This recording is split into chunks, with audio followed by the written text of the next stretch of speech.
tal? ¿Cómo les va? Un placer saludarlos. Bienvenidos a su programa Universidad Sin Fronteras. Esta mañana trataremos un tema por demás interesante para toda la comunidad fronteriza. Tiene que ver con el sistema educativo mexicano. Y para tratar este tema hemos invitado a dos de nuestros maestros más prestigiados en la Facultad de Ciencias Políticas y Sociales de nuestra Universidad Autónoma de Chihuahua. Presento a ellos en principio al doctor José Eduardo Borunda Escobedo, quien es exdirector de nuestra facultad, doctor en Ciencias Sociales y además con toda la experiencia que tiene en el ámbito de los temas educativos y académicos de nuestra facultad. Por supuesto, también nos acompaña esta mañana el doctor Jesús Francisco Hinojos Calderón. Es doctor en educación con una especialidad en educación superior por la Universidad de Texas en El Paso, y a quien también le damos la más cordial bienvenida. Señores, bienvenidos. Muchas gracias, Ramón. Un placer estar aquí en este programa, en este espacio, y como tú bien lo acabas de mencionar, estaremos hablando de educación. Así es, doctor. Pues muchas gracias por esta invitación a este programa. Es un verdadero placer estar en compañía aquí del maestro, doctor Eduardo Borunda, con una vasta experiencia contigo, Ramón. Es un gusto estar aquí tratando estos temas que son de actualidad, que no perecen a través del tiempo. Muchas gracias por la invitación. Pues sin más preámbulo, es importante, por razones de tiempo, irnos directamente a tocar el punto. ¿Qué pasa con el sistema educativo mexicano? ¿Cuál es la situación que se encuentra en este momento en dicho sistema?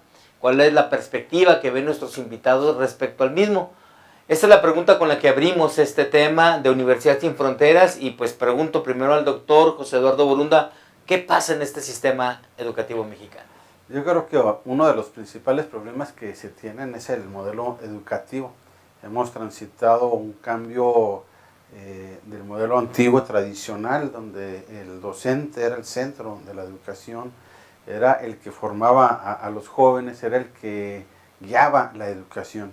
Y lo cambiamos a un modelo de competencias, en el que de alguna manera no eran competencias que dominaran los académicos. Estoy hablando desde el nivel primario, secundaria, preparatoria, y que llegó a las universidades. Dichos cambios eran muy difíciles de implementar en una primera instancia, y veo que hay un retroceso en la educación en ese sentido.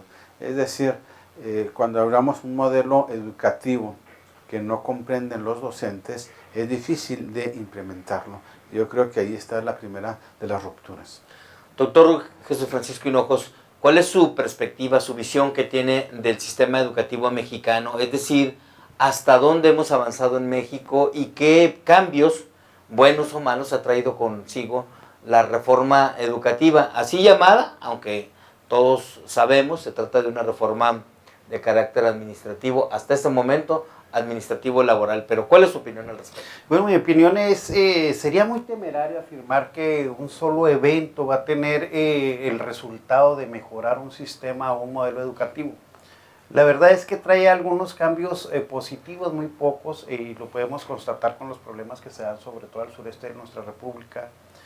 Cuando se implementa una reforma donde cambiamos el modelo de enseñanza, y me refiero al nivel básico y medio superior, la reforma implica una capacitación a los actores principales, que son los maestros. Y si no se da esa capacitación, como en muchos casos sucedió, pues los maestros siguen, se implementan modelos para desarrollarlos y aplicarlos con los alumnos.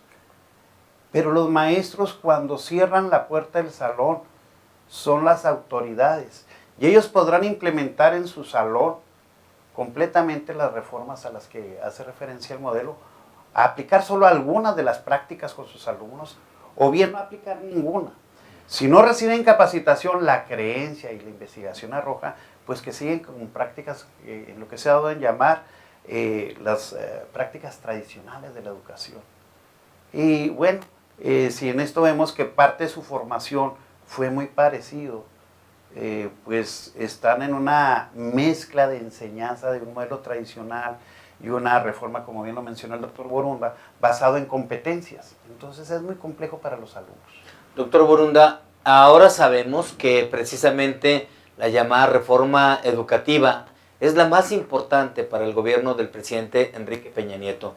ha dicho no habrá ni un paso atrás en materia de la reforma educativa, pero esta reforma, decimos, está incompleta. Sin embargo, se ha anunciado ya que vendrá la complementación de la misma con una intentona de modificar los planes de estudio.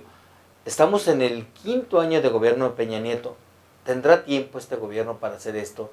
Y más allá de ello, ¿tendrá la legitimidad política en este momento que vivimos tantas situaciones nuevas al inicio de este 2017? ¿Tendrá precisamente la legitimación para llevar a cabo esta reforma? Mira, creo que sí, y sí es necesaria la adecuación de esta reforma educativa que comentas. Por un lado tenemos bajos indicadores en las pruebas internacionales, la PISA. ¿Hay tiempo? Sí hay tiempo, porque se requiere hacerlo ya, iniciarlo al menos, es una primera instancia. Los indicadores mal evaluados de los jóvenes y niños que presentan dicha prueba a nivel internacional se refieren a las áreas de matemáticas y de español, lectoescritura. Tenemos una sociedad que no lee, que no escribe, que tiene mala ortografía, mala redacción, y es un problema que se presenta en las universidades.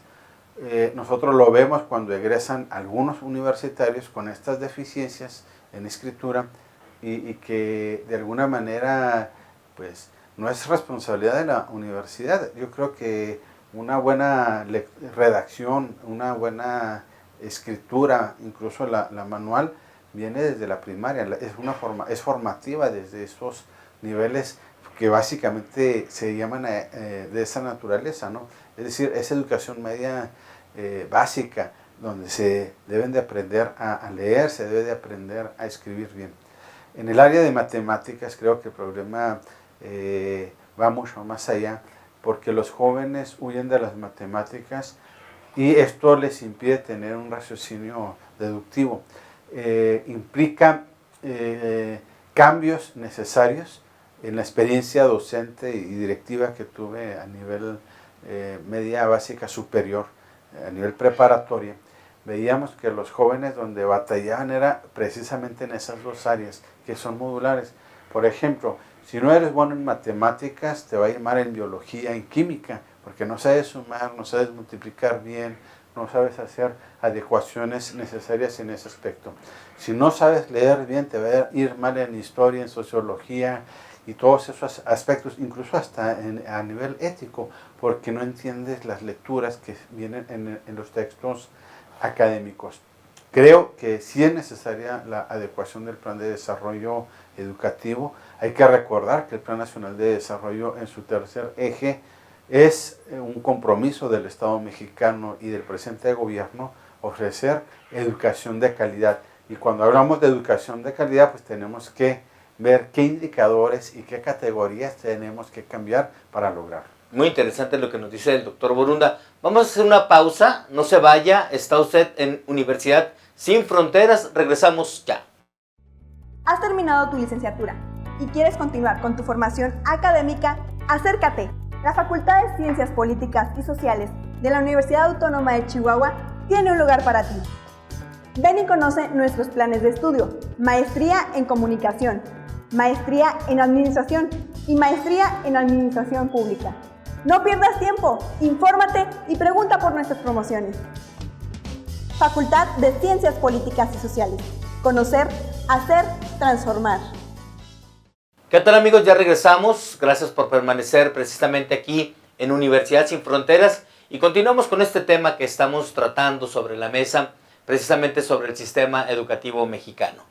Yo quiero hacerle ahora una pregunta precisamente al doctor Jesús Francisco Hinojos. Tiene que ver precisamente con la reforma educativa.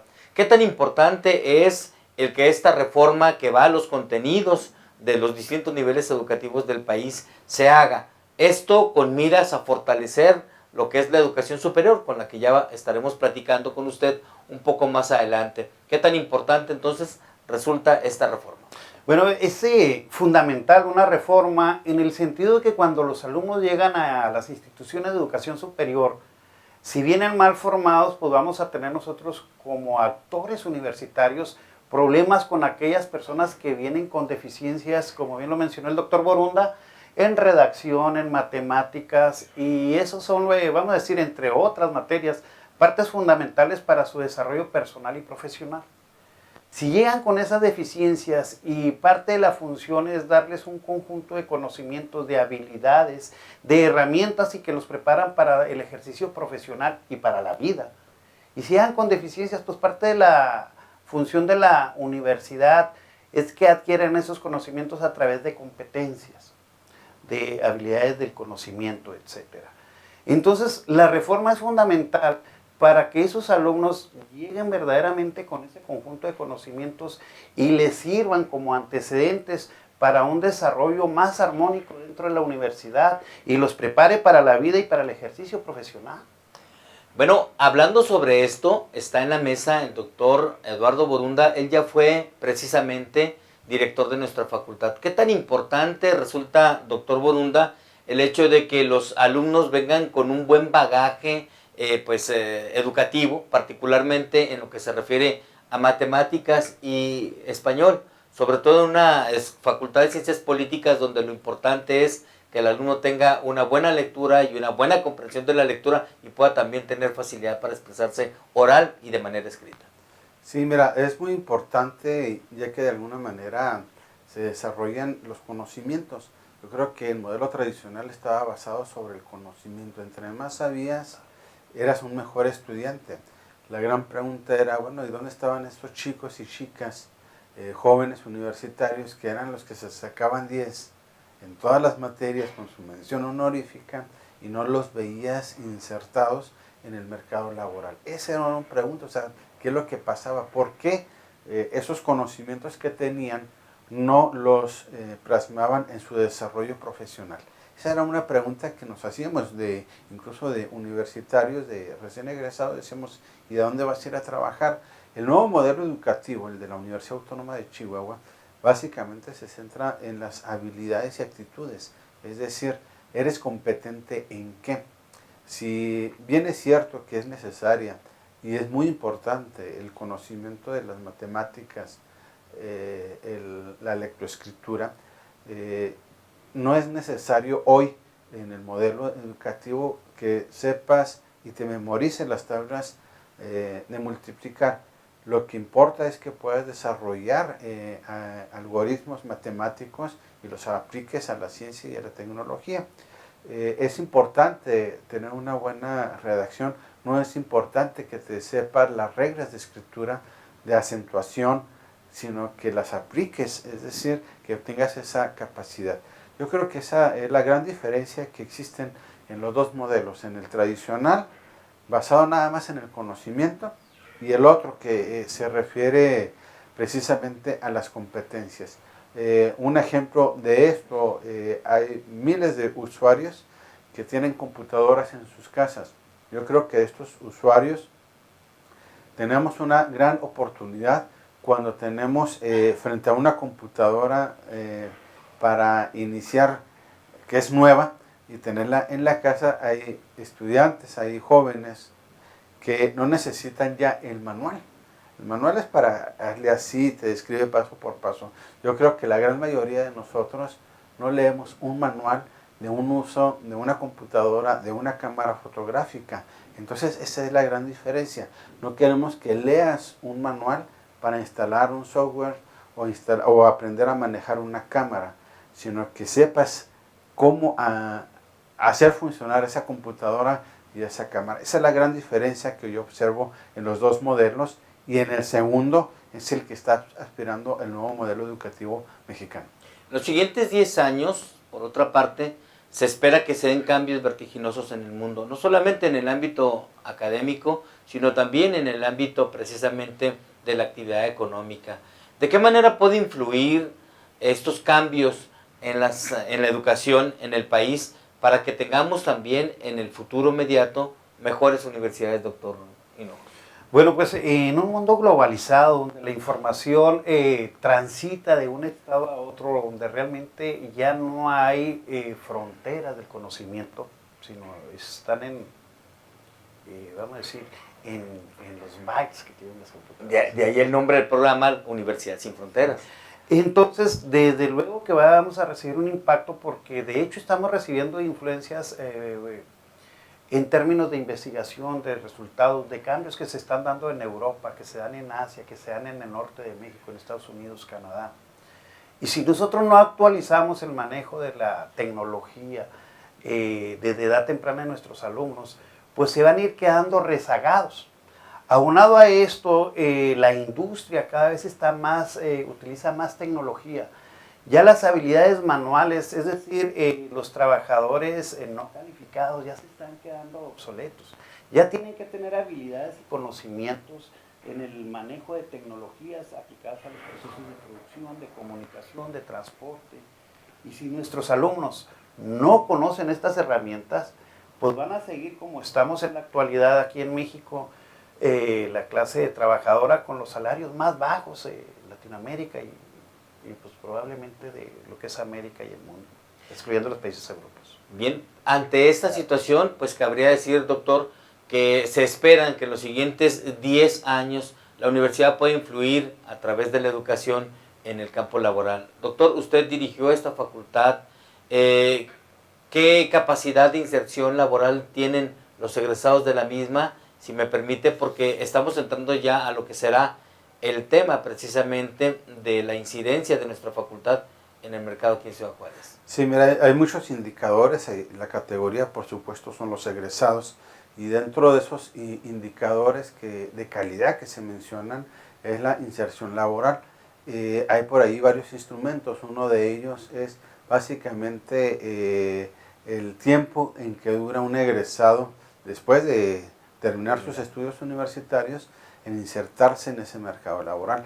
Yo creo que tenemos que cambiar estos instrumentos para visualizar precisamente cuál es ese impacto. Uno de ellos es si antes de haber egresado ya estaba laborando.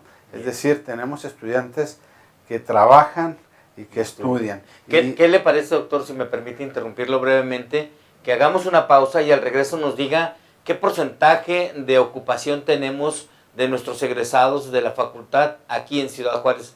Porque no hay medio de comunicación, y esto debe saberlo usted que nos hace el favor de sintonizarnos, que no tenga por lo menos 2, 3 o más egresados en su planta laboral. Vamos a hacer una breve pausa. Está usted en Universidad Sin Fronteras. Regresamos inmediatamente. ¿Sigues conservando tu VHS? ¿Vives en área de piedra o qué onda?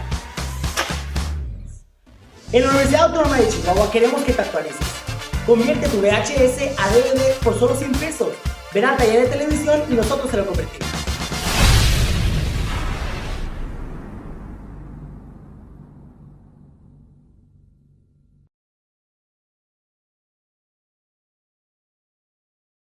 ¿Qué tal, amigos? Ya regresamos. Están ustedes en Universidad Sin Fronteras. Esta mañana el tema ha sido el sistema educativo mexicano. Nos quedamos con la opinión del doctor Borunda precisamente sobre la capacidad de colocarse en un trabajo los egresados de esta Facultad de Ciencias Políticas y Sociales. ¿Cuáles son los porcentajes que se manejan en ese momento de ocupación de nuestros egresados? Sí, mira, de acuerdo a los datos que hemos tenido a la vista, andamos entre el 60 y 70% de ocupación dentro de los 6 primeros meses de haber egresado. Es un estudio completo que hace la Universidad Autónoma de Chihuahua a sus egresados. Yo creo que ahí la importancia hay que rescatar y mejorar esos instrumentos que tenemos. Uno de ellos poner el emprendedurismo. Hay jóvenes que a lo mejor de estos datos que tenemos por ahí ya habían trabajado o estaban trabajando antes de egresar de su carrera universitaria. También se pregunta por ahí si en este instrumento, si el joven había estado trabajando en su campo laboral, es decir, algo afín a su carrera. Pero yo creo que hay que rescatar algo importante de estas competencias, que es el emprendedurismo. Es decir, aquellos jóvenes que salen y que son capaces de poner una propia empresa que pueda beneficiarlo económicamente a su familia y sobre todo generar empleos. Creo que ese es uno de los talones de Aquiles que tiene el Estado de Chihuahua, y hay que decirlo con toda franqueza, aunque nos duela, somos el último estado de la República Mexicana en la generación de empleos por parte de nuevos empresarios jóvenes. Y eso es área de oportunidad que hay que mejorar. Un área de oportunidad. Hablando de área de oportunidad, antes de egresar, los estudiantes tienen que cursar todas sus materias y tienen que tener un éxito académico, para denominarle de una manera, para poder concluir sus estudios. Sobre este tema abordó la tesis doctoral el doctor Jesús Francisco Hinojos al egresar de la Universidad de Texas en El Paso. Doctor, yo quisiera preguntarle cuáles son los principales puntos o los puntos más importantes de su investigación en torno a los indicadores de éxito académico que tienen que irse observando. Con mucho gusto, Ramón. Mira, el objetivo de mi investigación fue analizar un conjunto de indicadores de éxito académico. Este objetivo fue planteado en función de que mi experiencia de cerca de 20 años como maestro universitario, pues veía un conjunto de alumnos que tenían éxito dentro de la universidad y otros tenían un conducta que bien pues podían fracasar, como los que desertan, y otros pues que eran como estudiantes que tenían una serie de problemas y lograban terminar.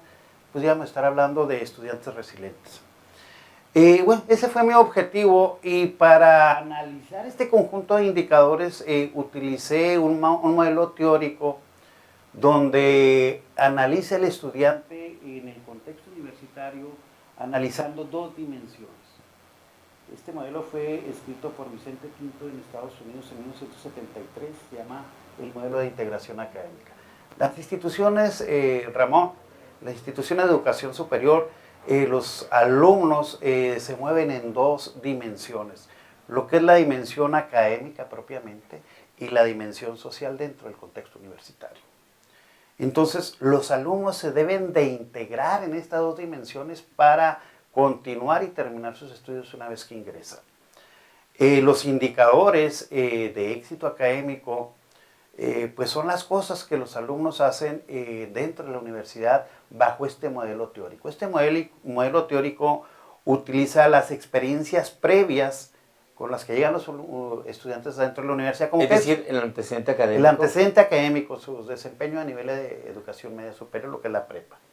Los antecedentes sociodemográficos, nivel de ingresos de la familia, el hecho de si sus padres tienen educación superior o no, si tienen más hermanos dentro de la universidad. Y una vez que ingresan a la institución, en el medio, vamos a decir, en la dimensión académica, pues son varios los elementos, son como 5 factores. Son las cosas que hacen en las bibliotecas, que les ayudan a tener éxito. Son las actividades que realizan en los talleres de tecnologías de la comunicación. Y desde luego, lo que sí contribuye al éxito son todas las cosas o conjunto de actividades que hacen los alumnos en el salón. Las experiencias de matemáticas, como bien refería el doctor Borunda, de lectura y de redacción que tengan con sus profesores. Dentro de la dimensión social, pues están las experiencias que tienen con los propios compañeros, las experiencias y pláticas que tienen con los maestros y con el personal académico, las experiencias que tienen cuando participan en grupos extracurriculares dentro y fuera de la universidad, y las percepciones que tienen ellos de las adquisiciones y experiencias dentro de la universidad, qué tanto han crecido, qué tanto han mejorado. En mi estudio, pues todos esos son indicadores de éxito. Y para poder analizarlos, categorizamos primeramente a los alumnos entre aquellos alumnos regulares, es decir, aquellos que se inscriben y terminan su programa en el tiempo estipulado con carga académica completa. Y aquellos que les toma más tiempo, como la experiencia del doctor bien lo comentaba hace rato, que pueden terminarlo un año posterior o 2 años posteriores. Pues muy interesante esto. Y aquellos alumnos que definitivamente por algún motivo desertan de la institución de educación. Sobre eso versa mi... Doctor, sin lugar a dudas, este tema va a dar para mucho, y hacemos el compromiso en Universidad Sin Fronteras el poder invitar nuevamente al doctor precisamente Jesús Francisco Hinojos para que pueda abordar de una manera amplia en un programa específico el tema precisamente de su tesis. Vamos ahora a hacer la conclusión sobre el análisis que esta mañana hicimos sobre el sistema educativo mexicano, iniciando este análisis precisamente con el doctor José Eduardo Borunda. Esta conclusión, en conclusión, doctor, ¿es posible que este sistema educativo mexicano pueda mejorar en el breve plazo?